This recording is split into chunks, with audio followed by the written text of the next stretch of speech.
repetition that you realize this is something that I can actually take out and use separately. Exactly. And how has that been? It's been fantastic. It's been fantastic. I'm a people person. My mom can tell you I talk too much. I love to talk to people. I love to draw out whatever it is that's in their soul. So for me, it comes easy.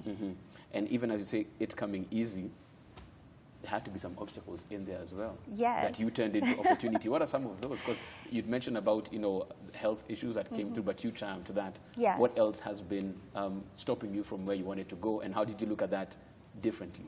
Well, growing up, even though I'm very outgoing, inside I was always shy, especially around people that I didn't know. So I had to build that self-confidence to know that, you know, nothing's going to happen. Even though I'm in a room with people that I don't know, let me be the one to make that first move. Let me be the one to walk up to the next person and say, hey, my name is Rosie, how are you? Tell me a little bit about yourself. What brought you here today?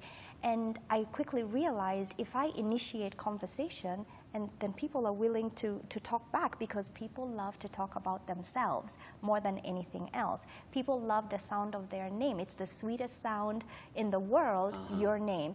If you're walking by and somebody says your name, but they're not calling you, you'll immediately, you know, turn to see, am I the one being addressed? So just learning these little things will project you forward.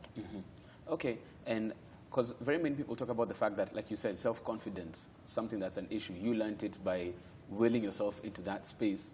And like we said, very many people talk about the fact, and it's at times self-defeating. I wasn't born like that. I was born shy. I'm an introvert, and they leave it at that. And there are all these different personality types. Can you change that? Because if someone's an introvert, I mean, that's how they are. Can they change that and all of a sudden be the center of the party, be the life of the party? You don't really have to change your personality to that degree. If you're an introvert, it's the way that you are. You know, not everybody can be this outgoing, bubbly personality 24 hours a day. It's exhausting if it's going against the grain, if it's not who you are.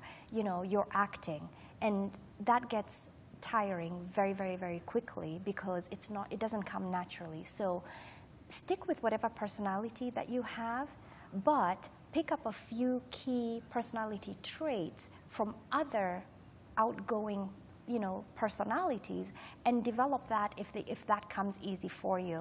That way you're not being non-authentic, because at the end of the day, people can see through being non-authentic. So develop some of the traits that you love and that come easy for you. Okay. And because when you say that and you talk about the non-authenticity, there's the whole aspect of, okay, fine. When she's here with us, she's very chilled out, she's very mellow, and then she goes to the next room and she's bubbly because she's taken, you know, a different personality to fit that particular space. Is that something you'd recommend, or is that being fake, or what's going on there? I think stick with your personality. Obviously, we have different personality traits depending on the space that we're in. When you go to church, you're not going to be as rowdy as you are when you're in the football stadium. You're going to be a little bit more presentable. When you're here in the studio, you're not going to be carrying on like you do with your 3-year-old. So, you know, even your voice changes. When you're talking to a child, you bring it down to their level. So it's not that you're changing personalities. We have, I don't want to call it different personalities, but you're changing according to the situation. When you walk into the bank and you were talking to your best friend on the phone and you're laughing and carrying on, when you get into the bank, you immediately lower your voice because you're walking into a professional space and they don't expect you to be monkeying around on the phone and being loud and obnoxious. So you're still within your core personality, but you change according to the situation, and I think that's appropriate. Okay.